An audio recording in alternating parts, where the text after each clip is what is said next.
If you need to remember something and it's important, then make it stick out. Find a way to make it visual. Write it down differently, and a great way to do that is with mind maps.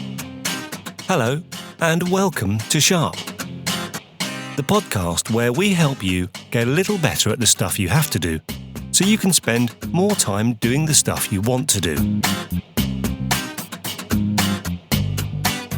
So now, on with the episode. Hello. Yep, I'm outside again. I just quite like this idea of coming outside in the fresh air and talking to you, instead of just talking to you from the studio. Before we start this episode, I just wanted to give a mention to a few people who regularly support this podcast.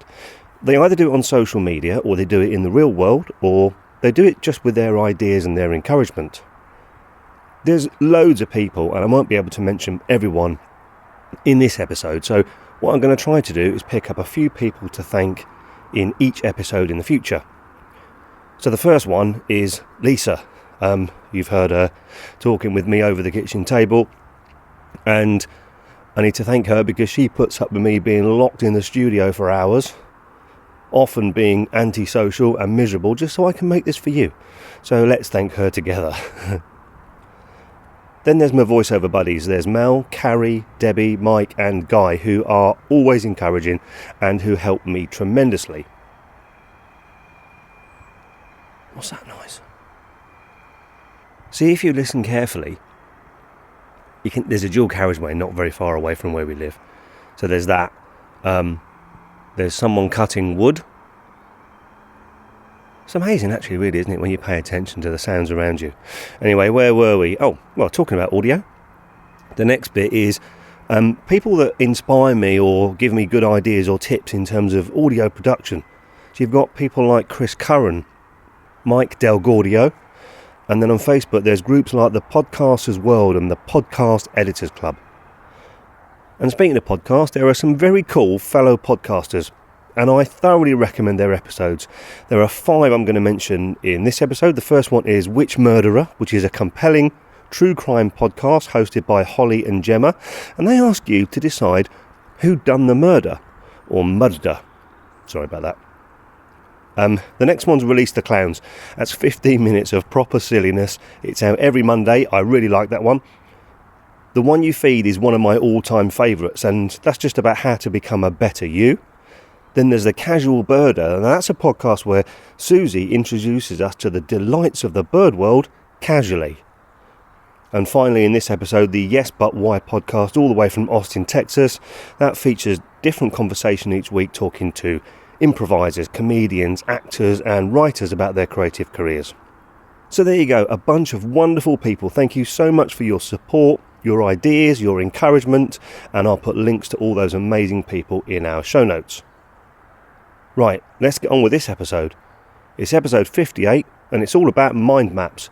We're going to talk about what they are, how they can help you, and, trigger warning, this episode does contain a section with a ridiculous amount of schmaltzy cuteness in it.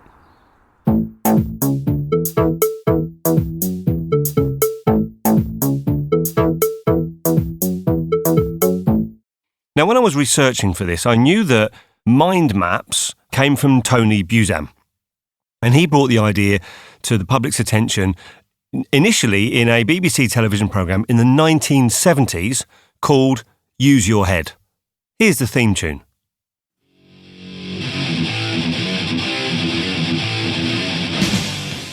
Oh no, hang on, that's Use Your Head by Overkill. I'm rubbish at searching on YouTube. Maybe I need a better method. Here we go. Use Your Head from BBC television in 1974.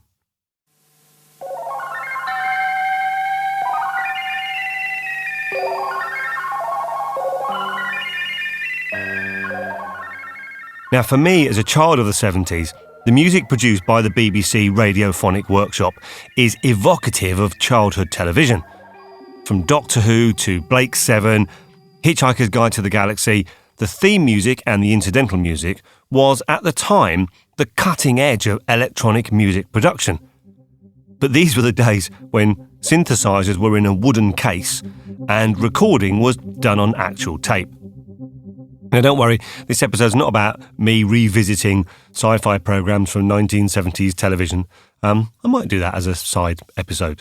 But the programme whose theme music you heard, the second one, not the heavy metal one, was Use Your Head, and it was introduced to us by a young Tony Buzan.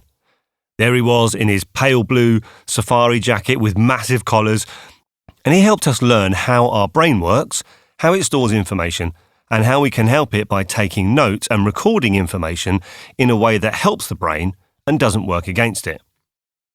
He then went on to explain the mechanisms that we understood at the time of how we read, how we see, and how we process information, leading to how we remember stuff. And we did a whole episode on memory back in some time ago. I can't remember. Honestly, that's not a joke. It's not meant to be a joke. We did do an episode on memory. By all means, go back and have a look at it.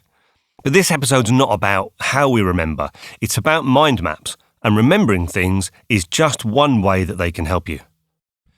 In this television programme, Tony explains that just because written information is presented to us in a linear way, that's not how our brain actually reads and processes it. Here's a snip where we learn the difference between how words are written on a page and how we process them.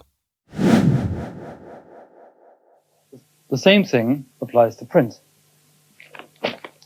When we are reading the lines, our mind is busy making associations, building images, going through exactly the same intricate processes as for speaking.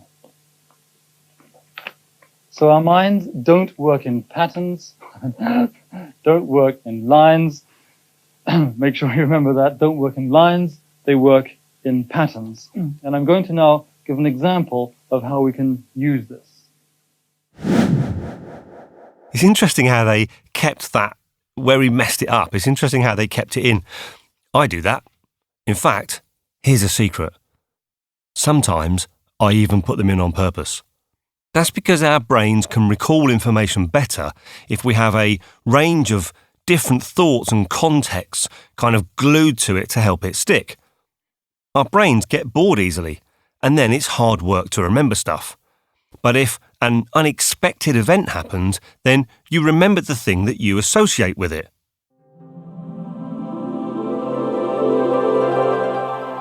Television. So anyway, at this point in the BBC show, Tony starts to introduce the idea of mind maps. So, what is a mind map? Well, luckily, a slightly older Tony appears on this video from 2015. And in this video, he explains what a mind map is and how they work. Here's a snip. These are techniques for thinking that over 40 years and thousands of years of experience and research have been found to be the ways in which we think most effectively. And I studied neurophysiology, I studied psychology, I studied psycholinguistics, I studied pre-medicine, I studied the notes of the great thinkers, and I studied myself. What actually worked for me and what didn't. I do recommend that after you've listened to this podcast, you go and find that clip from the show notes and have a look. It's really helpful. Now, sadly, we lost Tony last year in April of 2019. He died at the age of 76 from a heart attack. So, let's look at the legacy of what he left, mind maps, how you can use them to help you get even better at taking notes, recording information, and learning.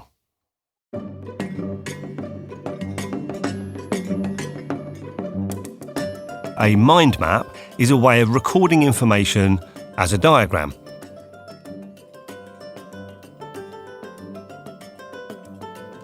And at its heart, it's simple. You start off with a concept at the centre. So your concept might be write a podcast or set up a meeting or, I don't know, a presentation on woolly hat manufacture from the 1800s. Then from that central idea, you fire off connected ideas or thoughts that relate to that central concept. Let's stick with woolly hat manufacturers, shall we? So you might have one idea that relates to woolly hat manufacture about where they're made. Another idea is about different types. The wool that they're made from could be a different idea. The style might be an area. The fourth area could be the history. Now, according to Mr. Buzan, it's more useful to use single words in your mind map if you can. It helps you remember and it helps you recall things more easily instead of sentences. So in our woolly hat mind map, at the centre we've got woolly hats. Then round the outside in 4 circles joined to the centre, you've got one circle that says manufacture, one that says wool, one that says style, and another one that says history. Given that the mind map is quite a visual thing, I have realised it's actually quite difficult to show you something visual in a podcast. But fear not, dear listener, we have an ally to help us, your imagination. You are about to be bombarded with an overdose of cuteness in the next few minutes. I was going to use spiders, but I didn't want everyone abandoning the episode at this point, so instead of spiders, we're going to use a puppy.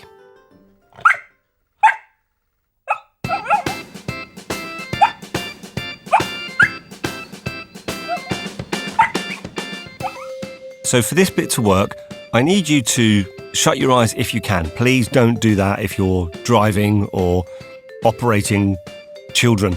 Only shut your eyes if it's safe to do so. But if you can, shut your eyes and really try to picture these things as clearly as you can in your mind's eye. So the first thing you're going to picture, oh, by the way, if you are driving or operating children, you might want to come back to this bit another time, or just please concentrate on what you're doing. I don't want a puppy to be the reason that you've careered off the road.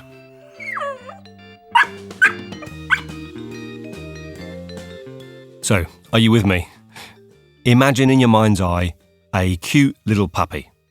Now, this puppy can be whatever breed that you like or know about. It doesn't have to be a particular kind of puppy. He can be brown, black, chocolate, you choose. It's your imagination. Look at his cute little puppy face. Now, when you look at this particular puppy, you can see that he's got little red boots on. Ah, a cute little puppy in cute red boots, like little red wellies. Got it? Got it in your mind? Trust me, I know you're not 7. There is a reason I'm doing this. So, where were we? Red boots. They're really shiny, and he's really happy. And on each boot, there's a word written in white writing. White letters on shiny red boots. As you look, you can read the words. His front left boot says food. The front right one says health. The rear left one says money. And the rear right one says training. 4 little boots, 4 different words. Food, health, money, and training. Ah, isn't he cute? Now, have a closer look. The little boot that says health has got 3 little ribbons tied to the boot, and each ribbon has got a picture on it. The first ribbon has got a picture of a vet. The second ribbon has got a picture of a park, and the third ribbon has got a picture of a poo bag. Can you see these things in your mind's eye? When I wrote this, it felt a lot more sensible than it is sounding when I'm saying it out loud, but let's carry on. So, can you see these pictures in your mind's eye? Those pictures on the ends of the ribbons, a vet with their smiling face, a picture of a park in the sunshine, and a little poo bag. So, let's step away from the cute little puppy. See you later, mister. Right, why am I describing this ridiculously cute situation in excessive detail? Well, hopefully, you've got some images clear in your mind. A cute puppy, little red boots, the words food, health, money, and training. And you might even be able to remember that on the health one, you had the little ribbons with the pictures of the vet, the park, and the poop bag. Now, I do get that you are perfectly capable of writing a word in the centre of the page and then listing related things around it. I know you can imagine that. But what I'm hopefully illustrating is the power of imagery. Because you can just write words on your mind map, and that's totally effective. But if you can draw images or use colourful lines, If you can be creative about how your mind map looks, it can have even more impact both in terms of how you remember things and how you can interpret each concept much more quickly. If it's visual, that's much stronger, much more powerful than if you're reading a word. It's up to you, but if you can do it more visually, the recommendations seem to be that makes your map even more powerful. Look at him in his little red boots. Hopefully by now, you can see that creating mind maps are a simple and more effective way of presenting or recording information than writing loads of words. But more effective at what? I mean, it might be a nice idea, but where and how do they actually help? Well, in a minute, I'm going to cover all of that, and we're going to talk about where you can find all the resource. But first, I've got some bad news.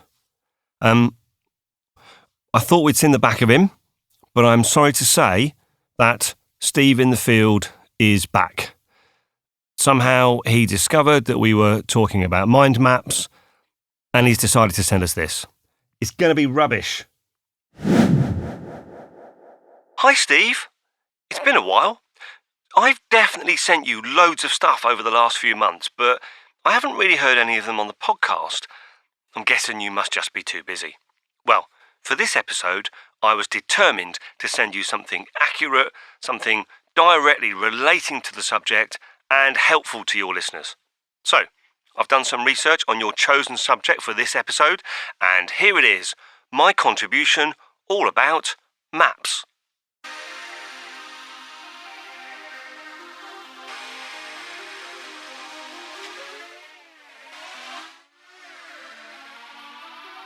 Now, if you Google the word maps, something really weird happens. And I think this is a bit of an Easter egg that not many people know about. But the combination of the two words Google and maps in the Google search bar actually shows you a map.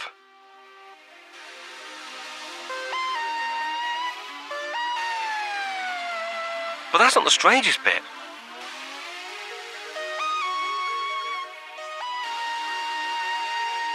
Not only does it show you a map, but the map that they've chosen to use as an example is, guess what? The exact town that I live in. How remarkable is that? Go on, try it now.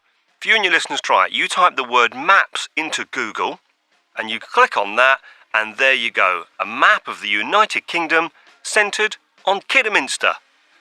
Now, listeners will know from my accent that I wasn't born in Kidderminster, but it's where I live now. And amazingly, the place, of all the places in the whole world, that Google Maps chose to show you on a map when you type in Google Maps.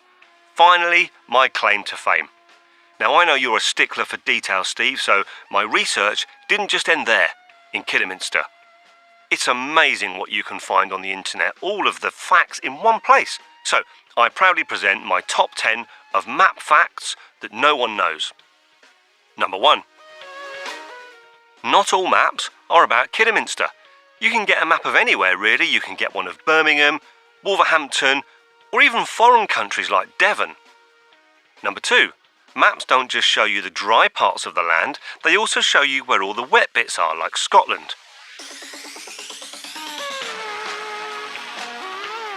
Number 3. Maps were invented by a man called Atlas. Now, he apparently used to hold the world on his back, and you'll be pleased to know that these round maps actually got named after him, and they're called atlases. Number 4. The world's largest atlas is 40,000 kilometres in circumference, and if you were to drive around this atlas at 60 miles an hour, it would take a remarkable 20 days. Wonder where they keep it. Number 5. Maps actually come in all shapes and sizes, and sometimes you can fold them up easily to put them in the glove compartment of your Ford, your Toyota, or even a Hyundai. Or as they say in America, Hyundai. Most maps are colourful, which is fine, if you can see all right, but not if you're colourblind, because sadly, colourblind people can't see anything that's made out of a colour. So maps are totally useless to them. Come on, Google, sort your maps out. Number 7. Whilst doing my research, I had an email from someone claiming that he could read maps backwards, but I deleted it because it was spam. Number 8.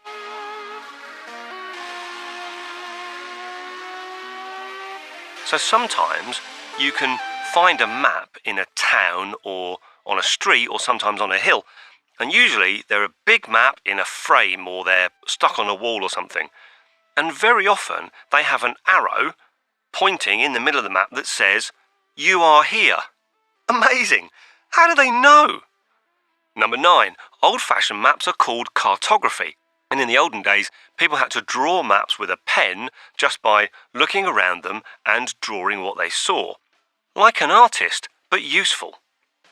Number 10, maps aren't just about places. You can have maps of anything these days, maps of space, political maps, weather maps. You can even have a map of your mind. Remarkable. So there you go, Steve. I think this is my best work yet. I know you and your audience are gonna love it. That's my contribution to your episode all about maps. Have a great day.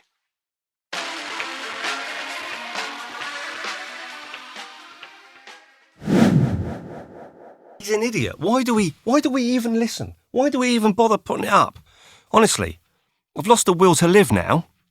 Right, where were we? Mind maps, Steve. Mind maps. Okay, let's find out more about how they work and what they're good for. Here's Hazel Wagner at TED, who can tell us more. Write down keywords, write down short phrases, and very important, the connections between these things. You build out radially, so in the center is the topic or the name or the person or the question, and you build out completely free form, writing, doing your branches and writing what's on it, whatever works for you. And sometimes there was a subject you were paying attention to and writing something on one branch, and suddenly later something else comes up, or you think of something, you go back and add it to that branch. Completely free form, again, very personal, the way it works for you. So you can go back to looking at it. You are thinking, you're not blindly documented. You're not blindly transcribing something. You're thinking about how does it fit together, how does it work, and how will I remember it when I need to. Now, I recommend watching this whole video. It's really helpful, it's simple, and it tells you loads, and of course the link will be in the show notes. So let's just recap where we were. A mind map is a visual way of representing information and ideas. You start with your subject at the centre, you join it up with ideas around the outside, and each of those then joins up with related ideas and so on. So that's what it is. But what's it for? How can they help? Well, for our first example, we're going to go back to Tony again. He did a TEDx talk in 2012, and this is about the idea of coming up with ideas. And when you listen to Tony's calm, gentle delivery, you can still hear the passion in his voice as he tells us this simple story about a little boy and some paper clips. Genius. This was a study done with these little children, and they were asked to generate as many ideas or uses for a paperclip they could think of in 10 minutes. This is the first example. The little boy, 10 minutes, he generated 4 ideas. 4 ideas. His researcher, the lady Amerique Jenkins, taught him for 1 hour only that radiant human language and thus mind maps. He had 1 hour lesson, and then he was asked the same question, how many can you think of? And he was thinking of an elastic band. How many uses for an elastic band? Same time, same paper, same fundamental equipment, same brain, 1 hour later, that's what he did. 22 ideas. And he got no more marks for anything else. But you look at those lovely little circles. What are they? They're his feet. Those are his little trousers. Those are his little hands. And what's that rising sun above the elastic band? That's his head. And when he did it, in the beginning of the first test, he was saying, I can't, I'm not very creative vocally. When he did that, he looked up at the researcher and he said, "I'm a genius." Watch the film. The link is in the show notes. And there's a really nice picture that the little boy drew with his little legs sticking out from below. It was very cute. Now, mind maps are not just about creativity. According to an article by iMindQ, which is a company that produces mind mapping software, here are 10 real-life uses of mind maps.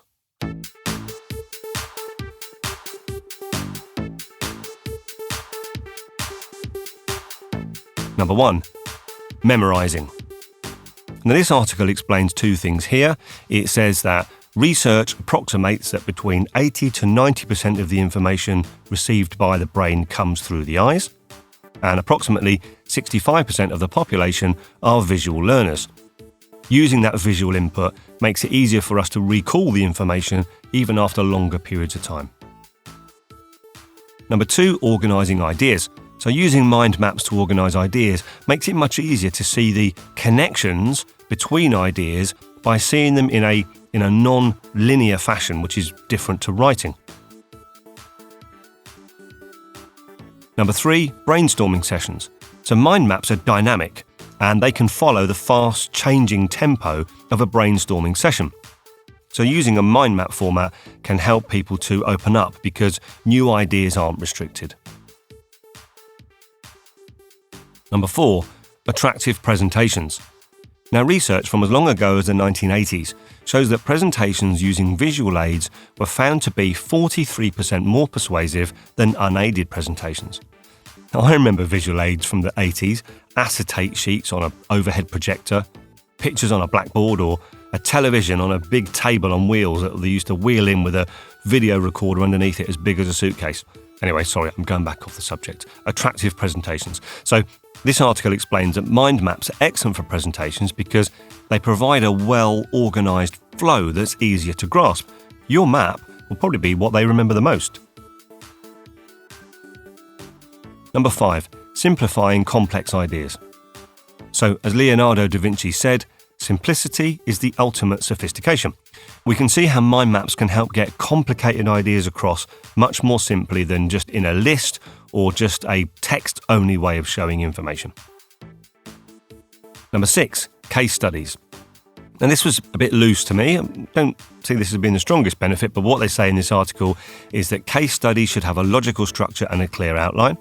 So, consider presenting it in the form of a mind map, which will be minimalistic and simplified. Number 7, problem solving. Now, I do really strongly agree with this. That connection between problem solving and using a visual way to represent the elements, the bits of the problem, can really work. Plus, you'll also have like a bird's eye view of that bigger image and maximising the potential of choosing the right solution. Number 8, project management. So this actually pulls together, I think, some of the earlier points. If you're managing any kind of project, then you have lots of bits that need to be organised. They need to be remembered, they need to be sorted out. You might get new ideas to develop the project in unpredictable directions, and you can use it to divide areas of responsibility, because just by looking at the mind map, you can see whether the workload is divided properly. Number 9, this area is called sourcing. Now, in this article, they define sourcing as it relates to recruiting. But I think sourcing could actually be anything that you need to buy, invest in, or discover. And it can help you work out which bits are important and which aren't. So when you're buying a car, for example, key branches off the idea of buying a car could be style, practicality, cost, and then cost could split off into fuel consumption, servicing cost, how you're going to pay for it, and so on. And number 10, summarising.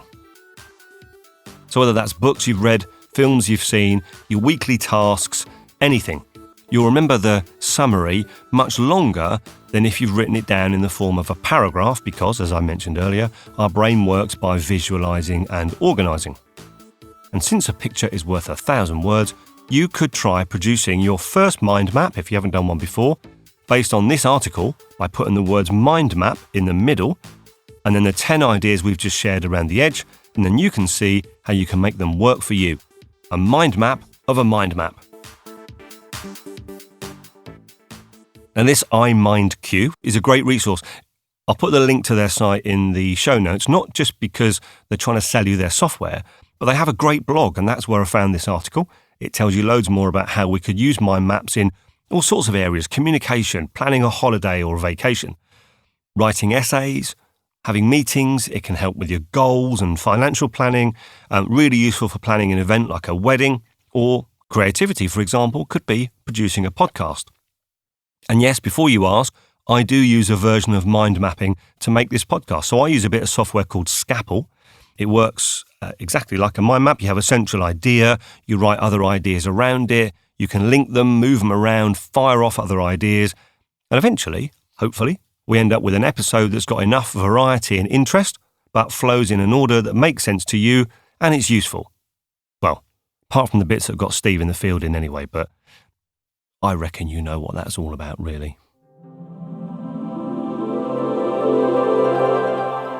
Television. So that's an introduction to the idea of mind maps. Before we hit the takeaways, you might remember that I used a puppy to show that being visual can help a mind map convey ideas more strongly because they stand out. That image of a puppy might be the thing you remember most strongly from this episode because you took the time to really think about it visually. You saw that image in your mind's eye, in his little red boots. It's easier to remember because it's visual. And that's the point. We can help our memory by making the mundane, the everyday, we can make it visual or we can make it stand out, because that's how our brain works. You might also remember that during this episode, a couple of times, you heard a weird noise and I randomly said the word television. Can you remember how many times that happened? If you said it was twice, then you're right. But here's a question. How many other times have I used the word television? It might surprise you if you go back and listen.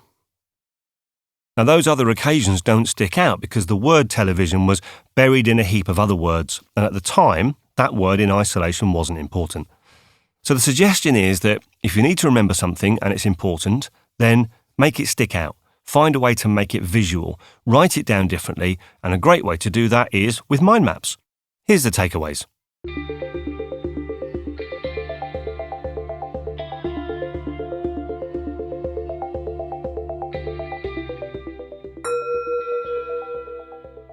Start with a large sheet of paper. You can use software if you prefer, but personally, I think the connection of paper and pens helps really reinforce what you're writing.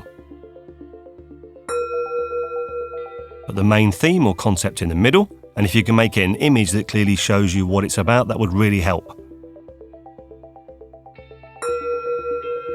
Create thick branches radiating out from the centre, and you can use different colours for different kinds of things. So maybe blue for financial things, red for actions, whatever works for you. List the related ideas around the central idea. So in our example of woolly hats, we had manufacture, wool, style and history. And then from each smaller idea, then you can fire off branches with connected bits. So in our puppy example, in the area of health, we then had vet, taking him to the park for walks, and of course his poop bag to make sure that everyone's healthy. Once you've come up with loads of ideas and colours and themes, it might be worth stepping away from your mind map, go and have a cup of tea or something, and then come back so your brain can reflect on what you've done, because you'll definitely come up with even more ideas. And then once the mind map is complete, that becomes your central reminder for the things that you need to do or present. It can help you create an action list for a project, a contact list for people to speak to, an ideas list for visiting the DIY centre. It's really endless, and the key is it's not just a pretty picture, but it's a real practical way of seeing and remembering and sharing all the pieces that relate to your central theme in one place to help you do that thing, to help you work on that idea, and to help you get even better than before so you can spend less time doing the things you have to do, so you can spend more time doing the things you want to do.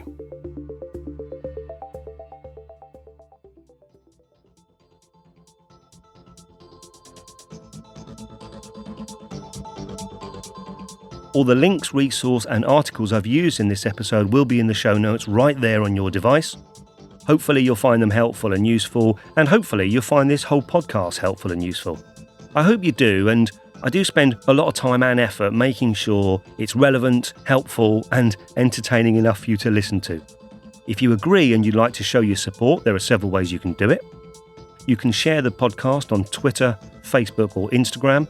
We are at Sharp Podcast, one word, 2 Ps, or you could even show someone how to subscribe on their phone or their device. You could go to iTunes and give us a 5-star rating or a great review, which would be fab. And finally, on the website, sharppodcast.com, you can leave feedback, subscribe, or go and listen to the archive episodes. I'm off. I hope you're able to find one thing before our next episode that you can do, which will help you get better. And remember, don't waste time comparing yourself to anyone else. The only person you should try to be any better than is the person that you were yesterday. Bye-bye.